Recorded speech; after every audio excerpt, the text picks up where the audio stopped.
Hi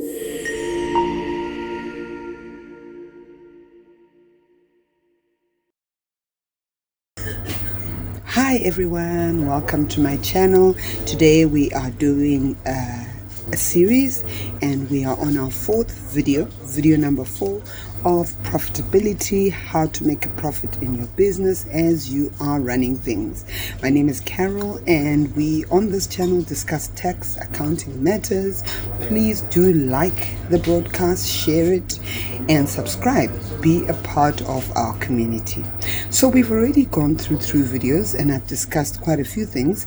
I am going to go straight into my next tip, how to make a profit. So every business needs to be able to tell exactly where it's going. We mentioned that in my last video. You need to have certain pointers. You need to be able to tell which products are making the most money, which services are making the most money.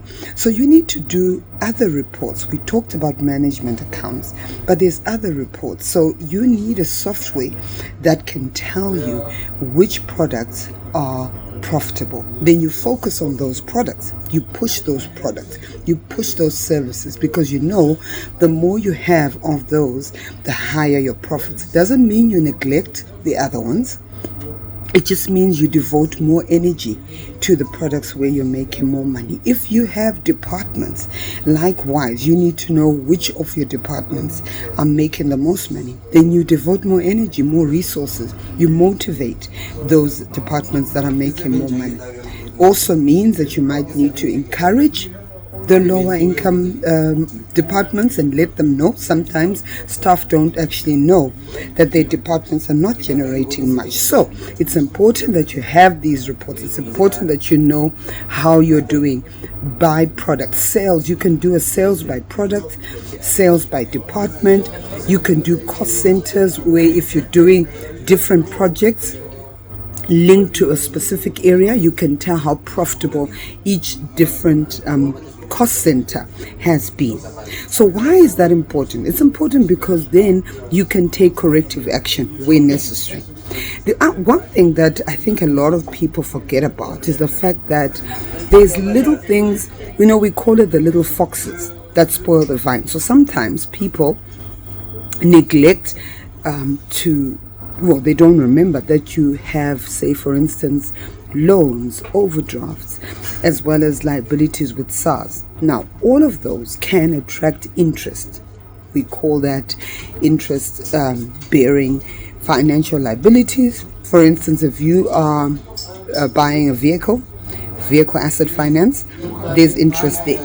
If you have a credit card, you're using a credit card, there's interest there. So you need to watch your credit lines. You also need to make sure if you are VAT registered, you're paying your VAT on time, because that's a little thing that can creep in and affect your profits. You're paying late, therefore you're being charged penalties all the time. Same with the pay as you earn and UIF. If you're paying any tax liabilities late, SARS will charge you penalties from the day that you are late. That very first day you are already penalized, and then there's also interest. So one has to always be careful that you aren't incurring costs that you can avoid. Some people think if they delay payments that can help. To a certain extent, yes, but sometimes all you're doing is delaying the inevitable, creating a bad name for yourself and incurring penalties and costs. So you've got to always know what are your liabilities. And this is why if you have a creditors department, a creditors clerk, you need to get them to send you the creditors aging. You need to know who has supplied you, how far, how well you're paying. Are you incurring any interest? It's the same even with your telecom bill. You need to look at it and check. You might just be paying interest on that. And it's the same even with your normal bank account. If you have an overdraft, worse if you don't have an overdraft and you are utilizing funds without authorization, there will be costs there. There will be interest.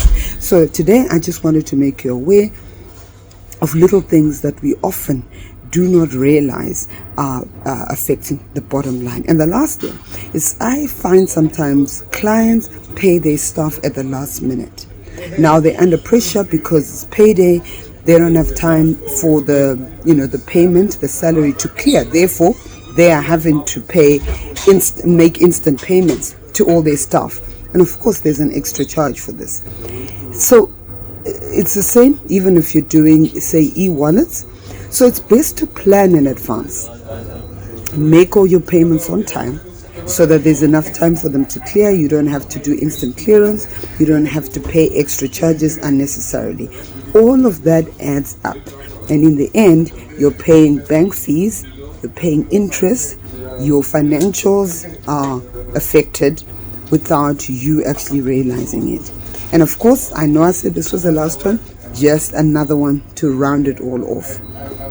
If you have assets and those assets are being depreciated, just remember, depreciation on that asset will also affect your profit. So if you have, for instance, high IT equipment, the depreciation rate most times is 33.333%. That's very high. Therefore, the depreciation is almost a third of the value of the asset, and that can actually make a big difference in your profit. Now, you can't not depreciate, but you can decide to lower the percentage. In other words, you can depreciate your asset at lower than the 33.3%. That can help you and just ensure that you are showing profits where you need to show profit, because in real terms, most people do not replace their IT equipment in 3 years. So some of those depreciation percentages that we use are possibly a little too high. Enjoy the rest of your day and have a good one.